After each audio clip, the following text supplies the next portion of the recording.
Hello everybody, this is JackB1024 and welcome to episode 11 of our Dynamic Factory. Now, during the break, I did as I said I would and I added the bank circuits to each of our banks. So here's bank 0, 1, 2 and so forth. And I did notice I had to change it slightly to what I was thinking of doing. I was thinking that these constant combinators needed the positive value of what bank they are, but they actually require the negative value. So this one's -1, this one's -2. Now that led to an issue because this decider combinator down here checks if A is -3. So if this was putting out -3 and hooked straight in, like it is here, this would always be reading A is -3 and therefore outputting the red signal from this constant combinator. I think it outputs a red signal of 1, and this outputs a red signal of -1, making this a signal of 0, which means it outputs everything. So for our A is -3, we added in 2 extra decider combinators. So this one here checks if S is not equal to 0, and if so, it will send out a red signal which will block this one.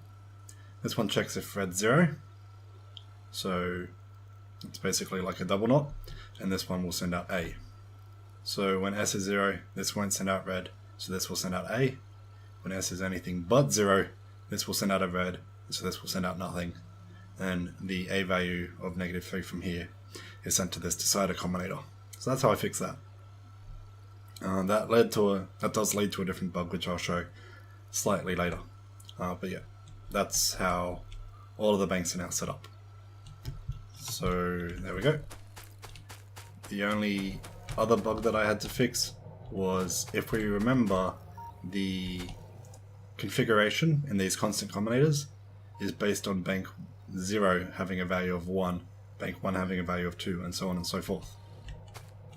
This actually is an issue because in here it'll read A is 1 and read what bank 0 should have, while when reading from our memory cell it will read A is 1 and so look at what bank 1 has, which is the second bank, because the banks are 0 indexed. So to fix that, I just put an extra arithmetic combinator here, and it just subtracts 1 from A before reading from here. So this circuit then will say, hey, what should I put in A is 1, and this will say what's in bank A0, which is bank 0, and A is 1 over here is bank 0 as well. That's probably not going to be needed when we get a proper actual circuit over here to control what each bank should have instead of just using these presets. Now I did mention there was a bug with the A is -3, and that bug, you can see if you look at this one, you'll see it has 2 values for 64. It has the copper wires and the gears. And the reason for that is our A is 3 has copper wires. And in fact, yeah, you can just see the lights here. You'll see when they read, there's an extra, or when they write more correctly, there's an extra write to this bottom one. And that's just as we switch off state 0 onto state 1. The tick delay is just a bit too short so that the read of what's on bank 3 actually comes through. But I want to actually change this circuit a bit to get rid of that, and to fix it up so that the A value here is not needing to be negative, but instead can be positive. And so that will require just changing how this circuit works a little bit. But that's what happened between the episodes. So now on to this episode. Oh, and I made a car, because I got annoyed having to walk back to the main base. And I'll often run into trees in this car. So in this episode we're actually going to move away from our, almost ran into a power pole there, we're going to move away from our dynamic factory a bit, and we're going to work on the next stage.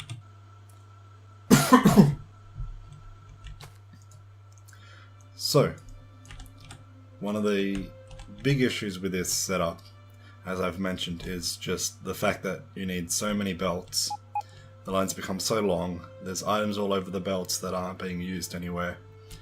If we wanted to switch a belt, we'd have to take all the items off the belt, put them into our storage, then set the belt up for the new items.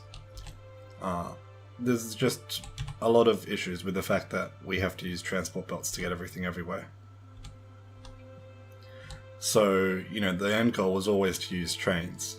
So I've decided to push ahead on using trains and kind of leave this as is for the moment, and this will get replaced with trains very soon. So for our trains, we're going to need stone, and we're going to get it from this stone mine to the southeast because it's nice and close, and train tracks require iron plates and steel bars, which are both conveniently here. So actually I need to get some more iron plates because I want some more mining drills. Let's go with 10.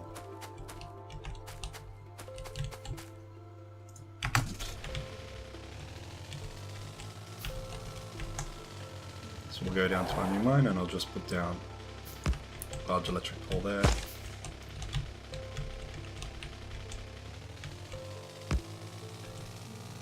And we'll go off to our mine.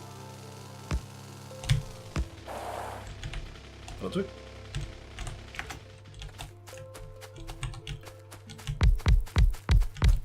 Put 5 on each side. It's not going to be a great number of stone per second, but it'll do for at least the start of making railway tracks.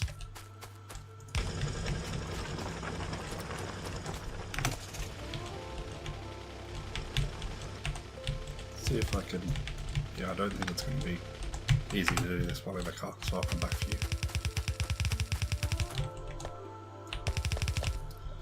Zoom out a bit so I can see where I'm going. So I think this episode is going to be a little bit shorter than most. Hoping to get actually a half-hour episode done, and I'm out of belts. Great. You know, we're not actually doing any circuit networks. We're not having to debug any of that, so that should make this episode a lot shorter. So I'm just going to set up the rail production, and then we'll look at how smart trains actually work and how we're going to use them to create our factory. That should be more than enough. Just bring it, and we'll bring it on a single line here.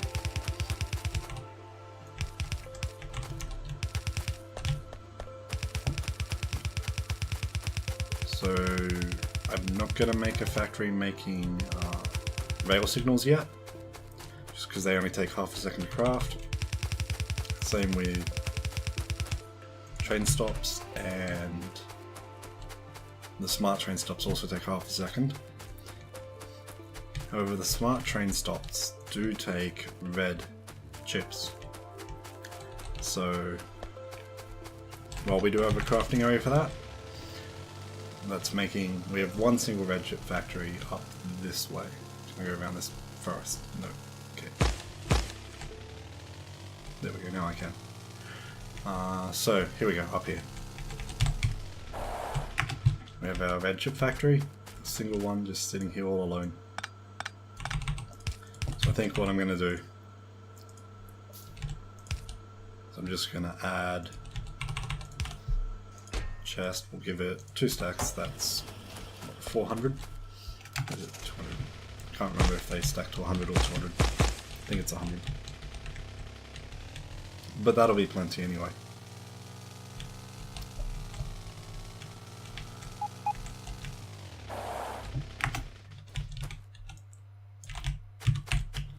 Okay, now onto our crafting of our train tracks. Actually, let's one more. Yep, that'll do.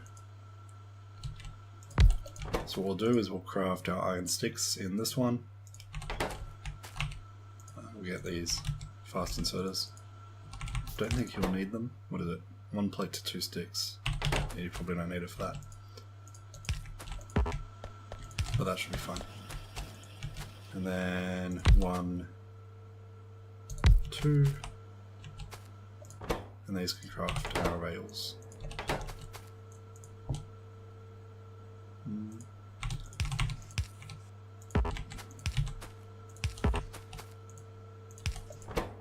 And we just need stone.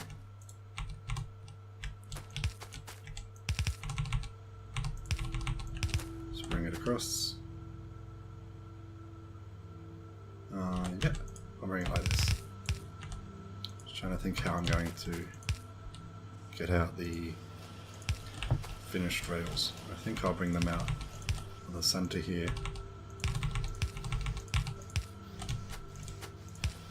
I'll just bring them like this. Give it some chest to store it in. That should be plenty. Okay, we're going to need fast inserters. Pulling out the rails. And that means we're going to need fast inserters storing it. Okay, cool. That's our rails done. Let's get a smart train stop, a normal train stop. Get in the car and we'll get some engines so we can make a locomotive.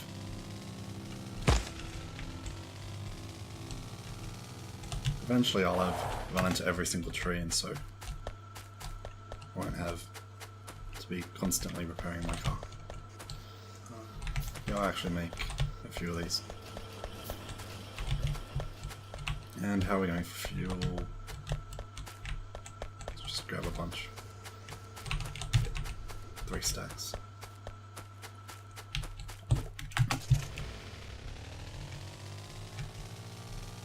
So now back down to this area. Actually, let's... yeah. How many lights do I have? Okay. Don't need that, don't need that. Put that there. Yeah, okay, that'll do.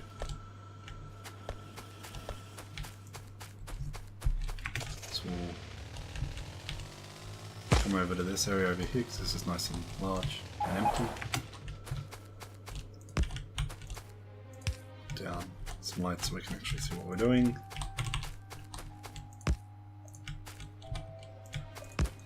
And I'll lay down a quick train track just to show how these smart trains work.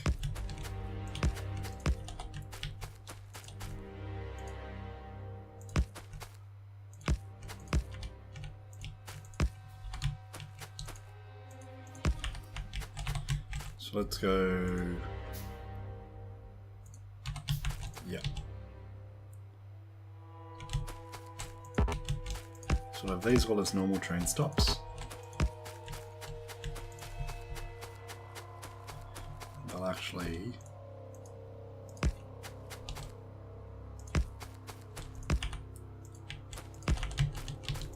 have a smart train stop up here and a normal train stop down there.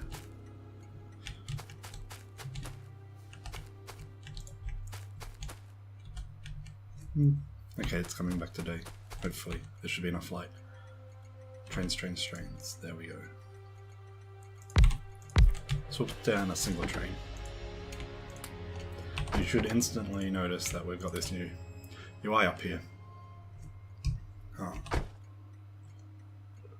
That's going to come in handy and be used a lot. So let's just name these stops. So we'll name this West 1.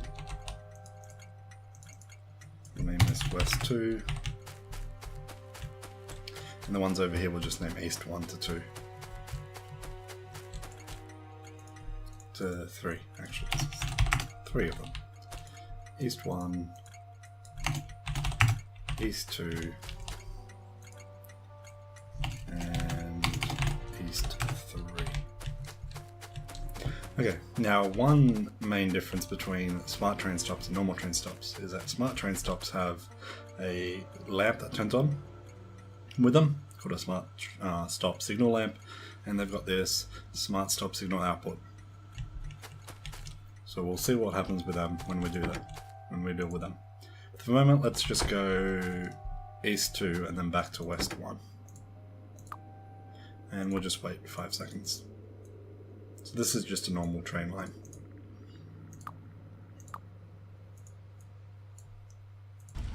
So off goes the train. Oh, I have rail paths on. I'll turn that off.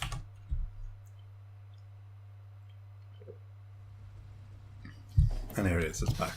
Normal. Nothing strange about that.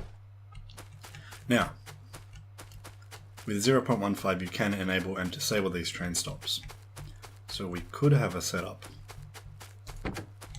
that, say we have East 1 and East 3, that was meant to be. Yep, that's got all the stations we need. Let's set up a constant combinator over here.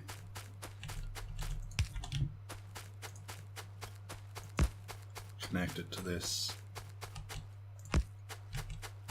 line, and we'll connect this stage to station.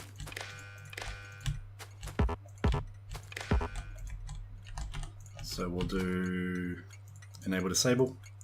Enable when 0 is 0. Enable when signal 0 is 1. And enable when signal 0 is 2.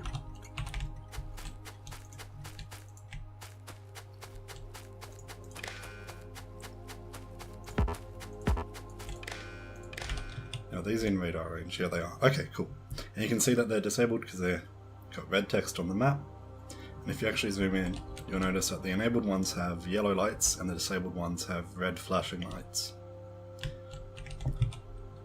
This way I can control which station this will go to. I thought I put in East 1, East 2 and East 3. Oh, they're all called East 1 now. Oh! Yeah, because I did that.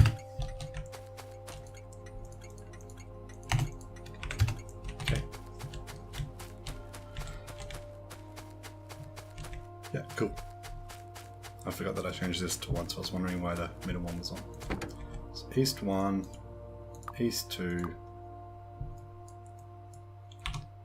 and East 3. You'll see it'll go to whichever station's enabled.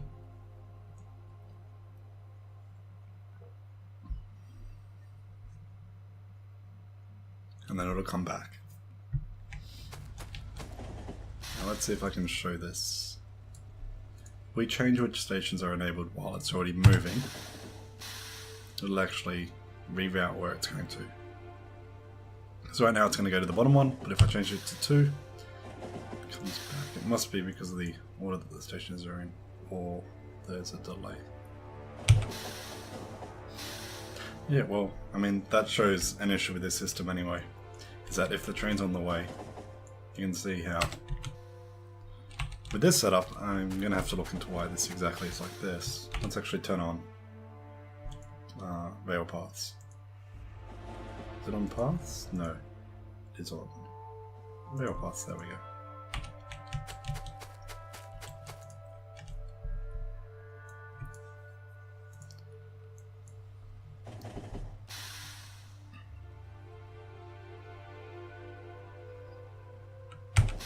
Yeah, it's just switching back. East 1, East 2, East 3. Okay. Well. Oh, and they flash, the lights. Oh yeah. Anyway, we'll turn that off, so these are always enabled. And we'll go to using our smart stop. So you can see how the location the train is going to can change while the train's on its way there, depending on if the signals passed to these stations change. So what we're going to do now, get rid of West 1 and put in West 2. And we're going to go to East 3 and turn off rail paths. Give this light power.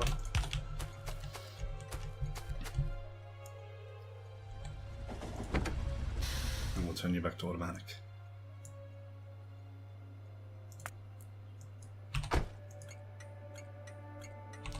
Where's my...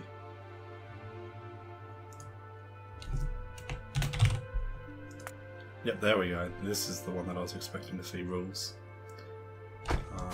Okay, so the first thing we're going to do, and you can do this two ways. You can either have a global station mapping, which is this one up here, or you can have a per train station mapping, which...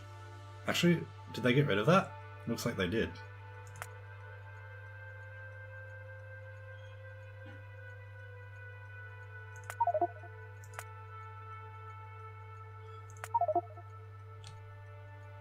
Yeah, it looks like they got rid of the...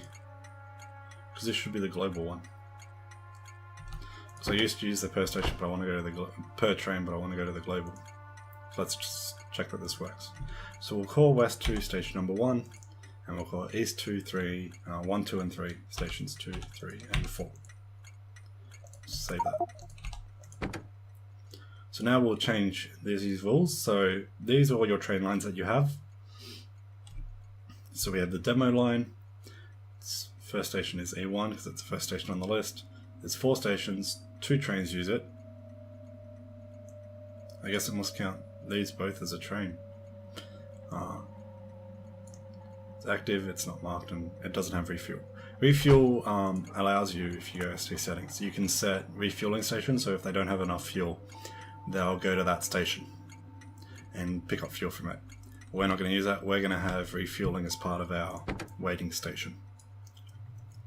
So if we get rid of this because this isn't needed, we go to rules. Here we go, use station mapping. That's a difference. I think that must be the global station mapping. Yeah, there we go. That's how it works now. Okay, cool.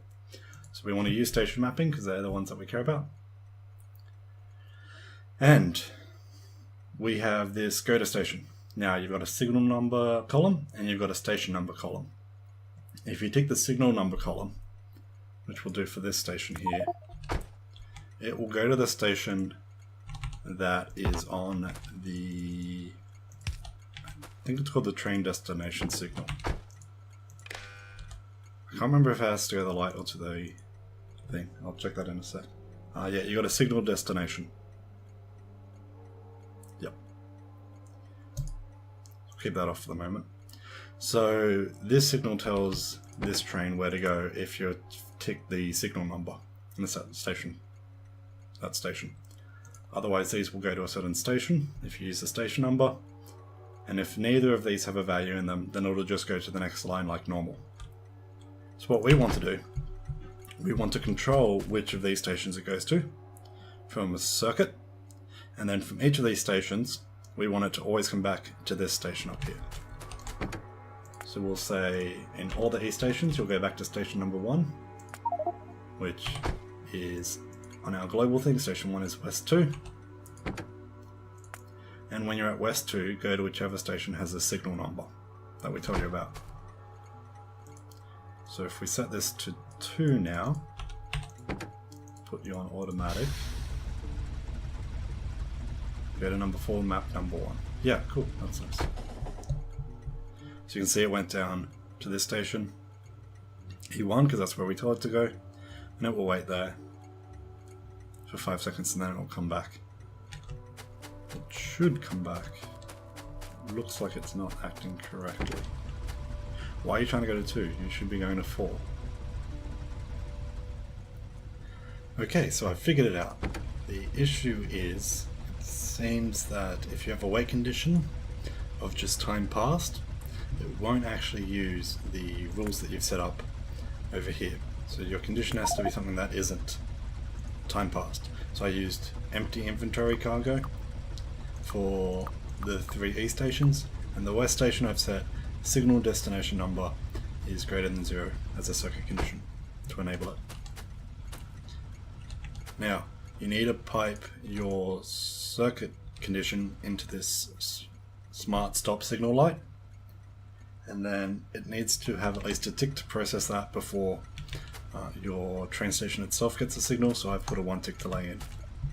Now we can see, yeah, it's on automatic and it will go when it's got a destination number greater than 0. And if we look at our train stop mapping, we can see East 1 is 2, East 2 is 3, and East 3 is 4. And the train rules are back to being station mapping. So 2, 3, and 4 is where we could send it to. So let's just send it to station. Let's click on this so I can get, yep. Send it to station 2. So you'll see off it goes. It'll go to the bottom one, and then it will turn around because its cargo is empty and come back to this West 2. And we'll turn that off so it doesn't go off again. We can send that to 4, and it will now go to the top one, and then turn around and come back to West 2. And we can set it to 3, and that'll send it to the middle one. Now, I was correct in my thinking that these stops do not need to be smart train stops. As you can see, East 2 is a normal train stop. East 1 and 3 are both smart. I believe the only restriction is that you need to use a smart train stop wherever you've got a signal number of all, because you need to pipe that signal to this smart stop signal lamp. I'm not sure if this needs its condition. Let's see if it works without a condition. No, it doesn't. That's interesting. But then, that's an easy enough condition. So just our destination greater than 0, the light will turn on and the train will go to that station.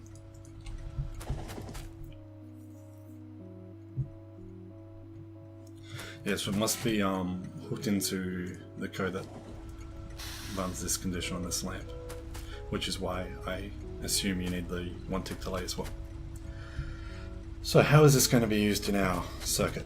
Well, it's going to basically replace our main bus lines.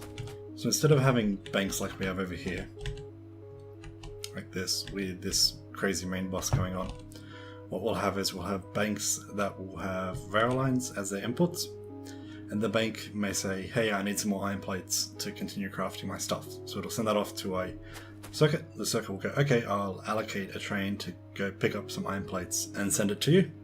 So then it'll send a train and it'll give it a signal that'll say, okay, go to this stop, and that stop will fill it up with iron plates. Then the train will be filled up with iron plates, and then at the iron plate filling station, that'll send out a request saying, okay, this train with this number has just been filled up with iron plates, where should it go now? And that'll say, go to this processing bank, which might be making, let's say, iron gear wheels. So the train will go over there, will unload all its iron plates, and then, as that'll be a terminating station, that can be just a normal train stop, and that will send the train back to its waiting station, where it will start the whole thing all over again. So that's the plan on how we're going to use trains to do that. And that way, as we add more processing banks on, we don't need to add a massive number of extra main bus lines, because the trains can just use the same train lines. We'll just have a fair few trains running at once instead. So with that, I believe that should be the end of this episode.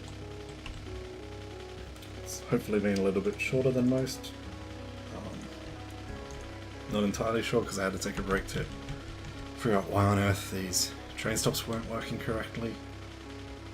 But yeah, so starting next episode, what we will do is, I think I want to start mining this iron ore up here, and this one up here. So start with an iron mine up here, and probably making a bank to do smelting.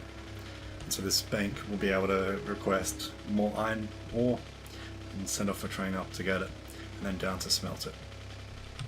And that'll be the start of the next stage of our dynamic factory. Research-wise, we'll start researching fluid wagons, because they'll come in handy soon. And that way I won't forget. So until next time, this is Jack B1024. Have a good day.